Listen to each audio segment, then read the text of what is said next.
delivering quality education, expanding access to learning.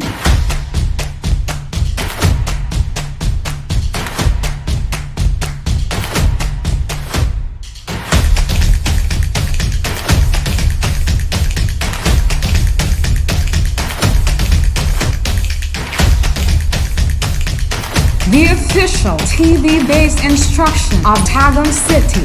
This is Tagum City Division's DepEd TV Tana.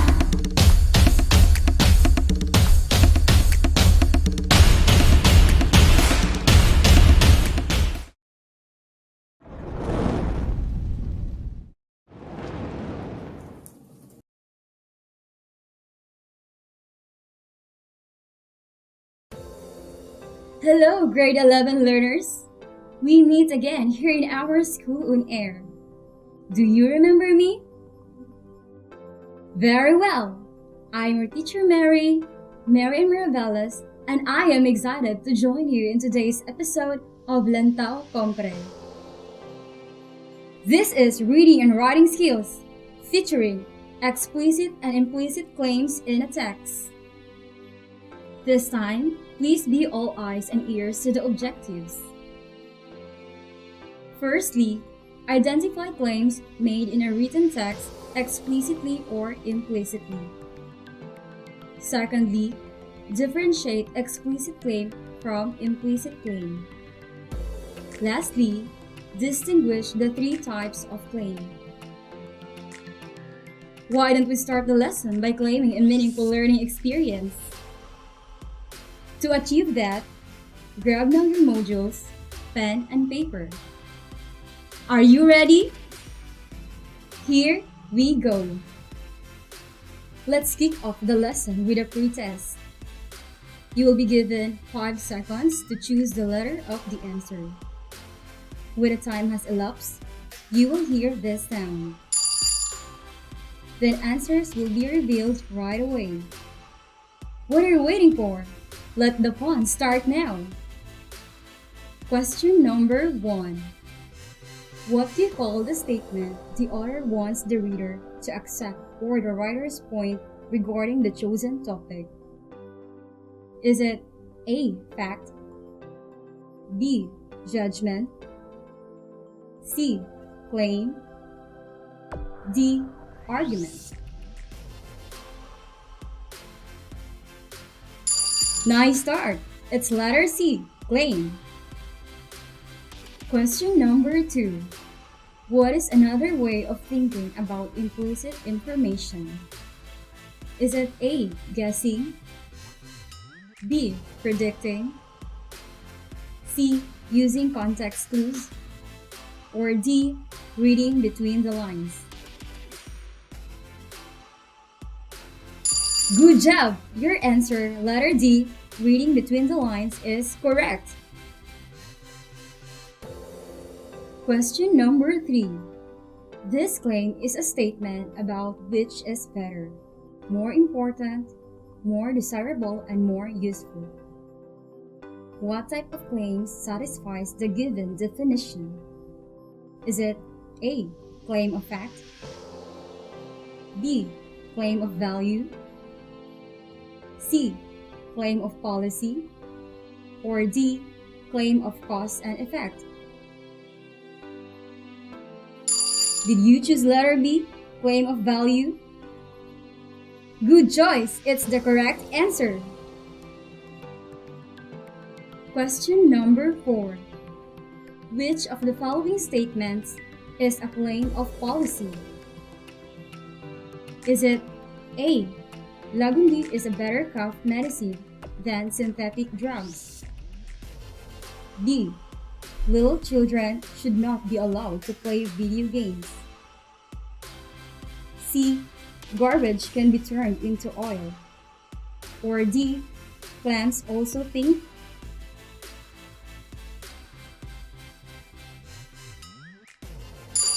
If your answer is letter B, little children should not be allowed to play video games, then you are correct. Lastly, we have question number 5. Which of the following claims is a claim of fact? Is it A. The death penalty must be restored? B. Eating vegetables benefits a person's health? C. Filipinos are very good singers? Or D. Government is trying to sterilize poor people? You made it again! The correct answer is letter B. Eating vegetables benefits a person's health. I am sure you enjoyed the preliminary activity. How much more the task ahead? Don't dare miss them, so better keep watching. Please reflect on this short juice commercial, then answer the succeeding questions.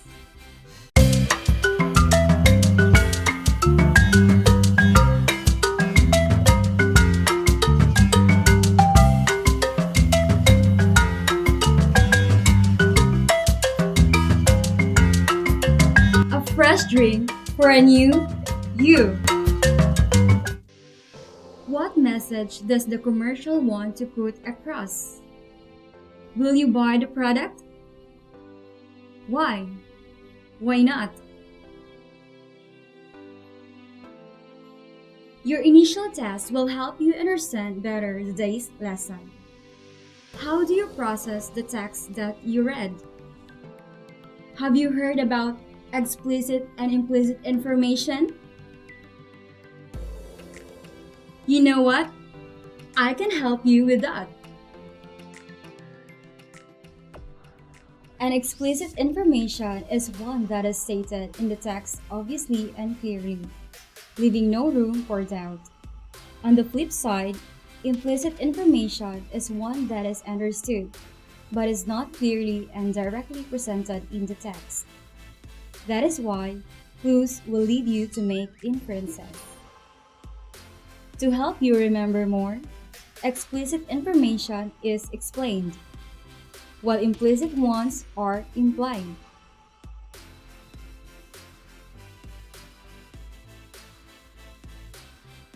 Now, I want you to consider this scenario.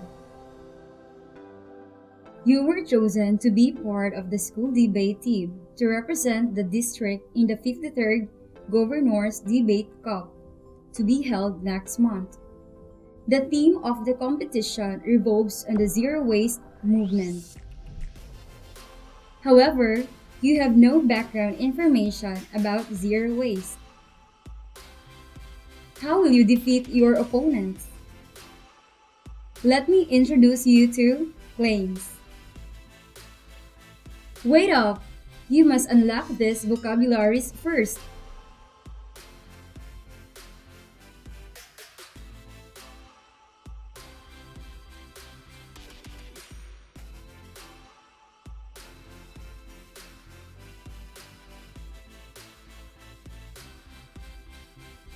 So, what exactly is a claim? In academic writing, a claim is the sense regarding a topic, the thesis statement, or a point backed up by details, explanations, and evidences, and is usually seen in the introduction or first few paragraphs of the text. A claim can either be a fact or a judgment. It can work on its own or in conjunction with other claims to form a larger argument. If somebody gives an argument to support his position, it is called making a claim. However, it still needs to go through a process before it is considered logical.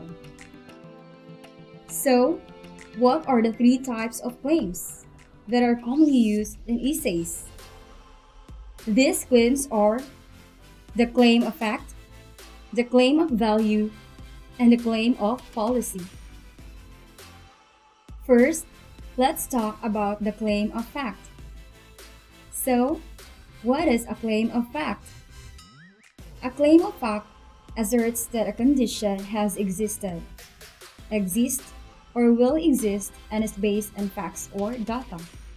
Also, factual claims could be founded in historical facts, in relational or causal events or concepts, and prediction based on plausible evidence.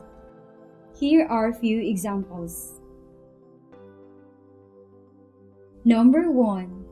Obesity causes health problems. Number 2. Neil Armstrong was the first man to set foot on the moon. Number 3. Converting to solar energy can save homeowners money. The second type of claim is the claim of value. The claim of value attempts to prove that some things are desirable than others. Its judgment is based on morals, standards, and norms. Moreover, a claim of value quantifies the following questions. Is it good or bad? How moral or immoral is the act? Is it ethical or unethical? Now, let's take a look at the following examples. Number 1. Slaughtering of dogs is unacceptable. Number 2. Fetal tissue research is wrong. Number 3. Opera is not as entertaining as musical comedy. Meanwhile, the last type of claim suggests a solution to a problem that has been defined or described by an argument. Correct! It's the claim of policy. Moreover, it is specific and measurable actions that need to be done to address issues or concerns presented in an argument or proposition. To know whether a claim is a claim of policy, it should answer the following questions. What should be done? How can we solve this problem? What should not be done? Finally, claims of policy usually start with should, ought to, or must. Let us understand better the third type of claim through these examples. Number 1. I think we need to elect the Supreme Court. Number 2. You should support restrictions on abortion. And number 3. Bringing of electronic gadgets like laptops and iPods should be banned in schools. In order to make a good claim, however, it should possess the following characteristics. First, a claim should be argumentative and debatable. Second, a claim should be specific and focused. Next, it should be interesting. Lastly, a claim should be logical. Now, I want you to read this passage. Can you spot which part of the text is the claim of fact? How about the claim of policy? And lastly, where is the claim of value? Can you also pinpoint where the explicit and implicit information are?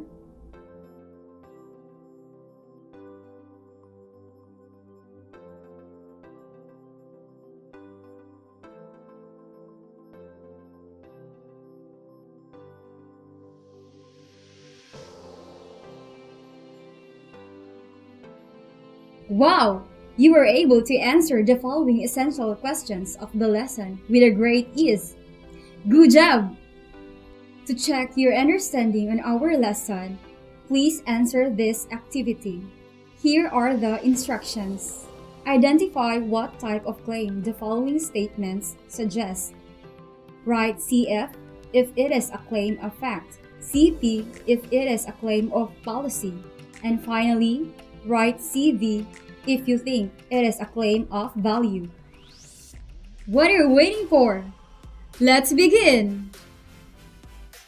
Number 1. Parents must set curfew at home for their children's sake. You are correct. It's a claim of policy. Number 2. More people have access to clean water today than in 1970s. You are correct. It's a claim of fact. Number 3. Philippines is a peaceful country. You are correct. It's a claim of value. Are you now clarified on the differences of the 3 types of claim? Very good, class. Now, using your knowledge on the lesson, analyze each passage to answer the questions. Question number 1. Amber wants to buy a new phone, but she does not have the money. Which question from the list below would be considered explicit? A. Why does she need a new phone? B. Why can't Amber buy the smartphone? C. How is Amber going to raise the money? D. Where does she plan to buy the phone?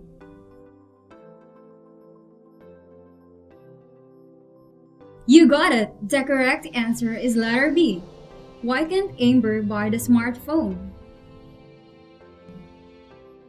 Question number 2. All living things are made up of cells. Since humans are alive, we are also made up of cells. Cells make our body tissue. Tissue makes our body organs. Organs make our body systems. Cells are building blocks of our bodies. What explicit information can you find from the text? Letter A. We are made up of cells. Letter B. The main idea of the text. Letter C. Living things cannot live without cells. Or letter D. Both A and B.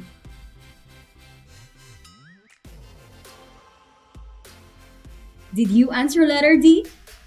Then, you are correct! And finally, question number 3. Wendy was walking home from school when she found a sick bird lying on the ground. She stopped and gave the bird a look.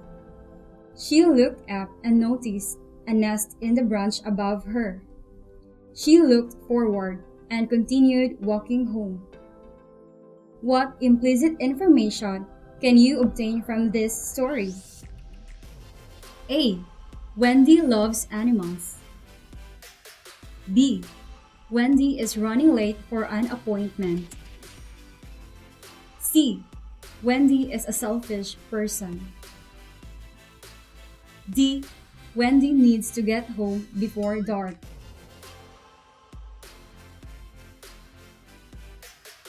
Your answer, letter C, is correct. As you move along with your module, please do not miss out the remaining activities for a more thorough understanding about the lesson. Another episode of Lantaw Compre has ended. Thank you so much for joining me today. I dare say, this has become a meaningful learning experience because of your outstanding participation. I look forward to seeing you again in the next fun episode. This has been your teacher Mary and Ravelis saying, unless you claim to be extraordinary, ordinary claims you.